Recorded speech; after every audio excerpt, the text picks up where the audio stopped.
Hola, hoy les voy a hablar del poema de Mio Cid. El Cantar de Mio Cid constituye la primera gran obra de la literatura española escrita en una lengua romance.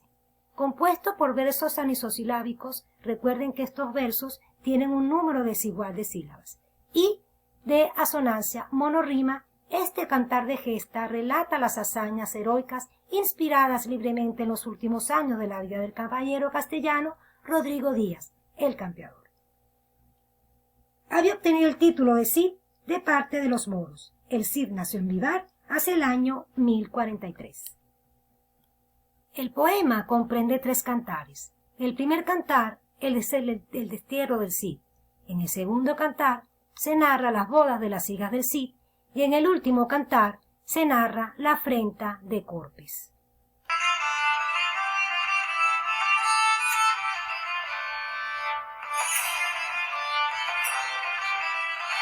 El cantar primero es el destierro del Cid. Narra cómo el Cid es injustamente desterrado de Castilla por el rey Alfonso VI. Lo acusan de haberse enriquecido en una expedición militar a Sevilla. Los primeros versos del poema cuentan la salida de Vivar, de donde el Cid parte acompañado de amigos y vasallos.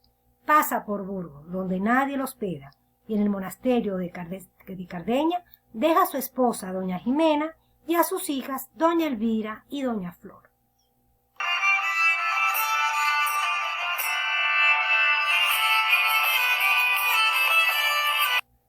En el cantar segundo se narra las bodas de las hijas del Cid.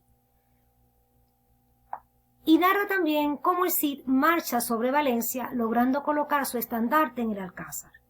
El Cid envía ricos presentes al rey Alfonso y éste permite que se reúnan con él su esposa e hijas. El rey perdona al Cid y pide para los infantes de Carrión la mano de doña Elvira y doña Sol.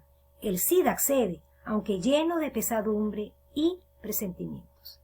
Las bodas de las hijas del Cid se celebran durante 15 días. El Cid entrega a sus yernos, los infantes de Carrión, las espadas Tizona y Colada, que había ganado en el campo de batalla, y que eran el símbolo de la honra del caballero.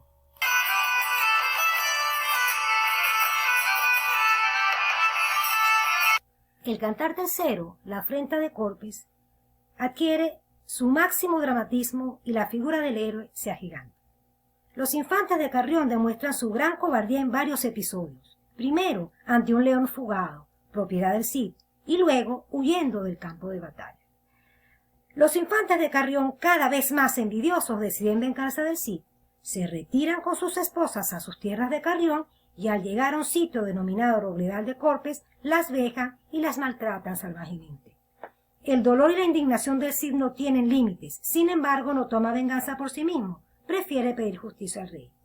El rey Alfonso convoca a los infantes a las cortes de Toledo, donde estos son condenados y tienen que devolver las dotes, las espadas Tizona y Colada, y además batirse en duelo con los vasallos del Cid. Los infantes de Navarra y de León piden el matrimonio a las hijas del Cid, quedando así salvado su honor. El Cid muere en Valencia, cubierto de gloria. Entre las características más importantes del poema del Cid tenemos las siguientes: realismo histórico y geográfico, la tradicionalidad, la versificación y estilo, el valor nacional, la humanización del héroe, el sentido religioso y la estructura del viaje en el poema. El realismo histórico y geográfico. La epopeya española se basa en los hechos fundamentales de su historia. Su fuente de inspiración son sucesos reales, que están enmarcados dentro de un ambiente geográfico también real. La historicidad en el poema del Cid se presenta bien definida en las unidades de tiempo. Los hechos propios de la época son reales. Y en lo que respecta al escenario geográfico, todos los lugares que allí se señalan pueden ser perfectamente localizados siguiendo la ruta del Cid en un mapa de la España actual. La versificación. En todos los cantares de gesta españoles predomina la polimetría. Recuerden que la polimetría son la variedad de metros usados en una misma composición poética.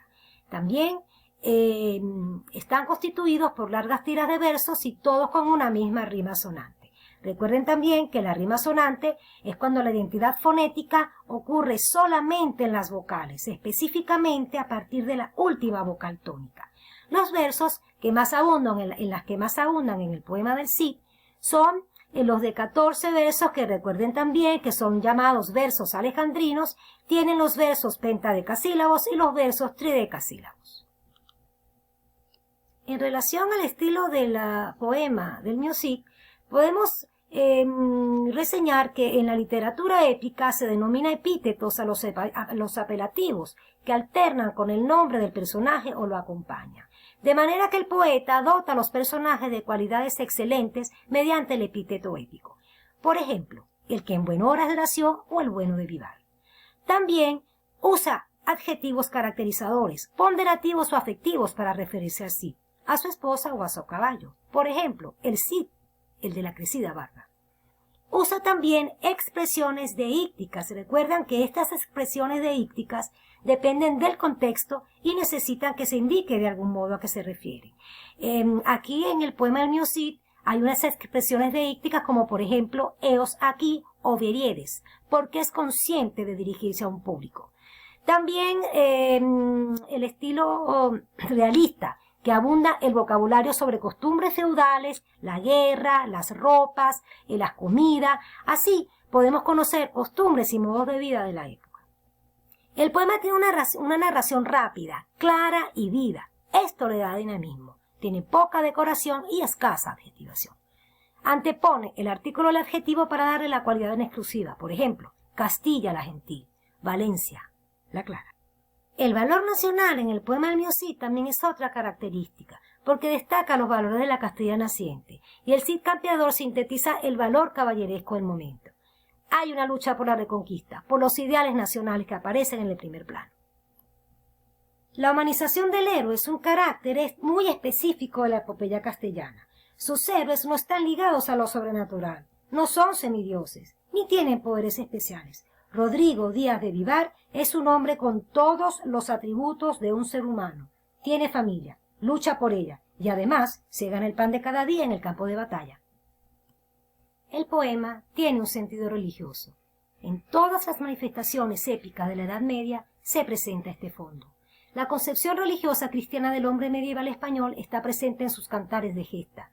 Antes del combate, los héroes se encomiendan a Dios, los cristianos invocan al apóstol Santiago y los moros a Mahoma. Los héroes dan gracias a Dios por sus favores y la Virgen y los santos están siempre en el poema. ¿Cuál es la estructura del viaje en el poema? El viaje presenta un doble plano, un viaje real, físico por los diversos lugares de España, y un viaje interior que se da en la psique del personaje y que se manifiesta en una constante evolución de su personalidad, que va desde la expulsión del Cid por el rey Alfonso VI, el abandono de sus posesiones, de su hogar, esposa e hijas, hasta el rescate de la honra perdida, lo cual logra a través de sus merecimientos como guerrero y fiel vasallo de la corona. Por último, hablaremos del honor en el poema de Mio Cid. Y, si bien no es un tema principal, es de mucha importancia. El Cid comienza deshonrado y muere en la más alta honra imaginable. Hay referencias al honor y a la honra a lo largo de todo el poema. Según el autor Salinas, podemos decir que el honor en el poema de Mio Cid es una posesión, tan real como las tierras y otros bienes materiales, y como estos no lo hay en igual medida para todos. Además, es la posesión más importante, vale más que la vida. El honor está relacionado con la reputación de la persona y por eso depende en varias formas de los demás, pero en primer lugar depende del rey, que como cabeza de la sociedad de la honra lo da y lo quita. El honor se puede perder o manchar por insultos de distinta gravedad, por lo que estos deben ser vengados. Finalmente, como se ha dicho anteriormente, el honor se comparte, pero resalta el poema, más que nada, que el honor se gana. Y es el rey quien confirma el honor ganado en hazañas épicas. Según el diccionario de la Real Academia Española, define al honor en sus diferentes acepciones como la cualidad moral que lleva al cumplimiento de los propios deberes respecto del prójimo y de uno mismo. Y la honra, según la definición de la RAE también, comprende varias acepciones, que es una buena opinión y fama adquiridas por la virtud y el mérito. De manera que en la Edad Media el honor era tenido en gran estima y se consideraba un valor irrenunciable, por el cual, si era necesario, se debía estar dispuesto a dar la vida. El caballero, como entidad surgida y venerada, en esa época tenía un código por el cual se establecían como valores esenciales el pundonor, la valentía, los deberes hacia Dios y la sociedad, y la fidelidad a los compromisos contraídos libremente. Fue el paladín en la defensa del cristianismo, la protección de los débiles e indefensos, el auxilio de los pobres y la lealtad a un ideal. El símbolo de su honor era la espada. Vos, don Diego y don Fernando, os lo rogamos por Dios.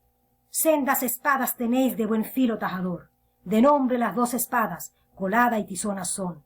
Cortadnos ya las cabezas, seamos mártires los 2. Así moros y cristianos siempre hablarán de esta acción, que esto que hacéis con nosotras no lo merecemos, no. La música del video fue compuesta por la cantante iraní llamada Asam Ali y tiene como título Sak Piplast. Gracias por su atención. Hasta la próxima.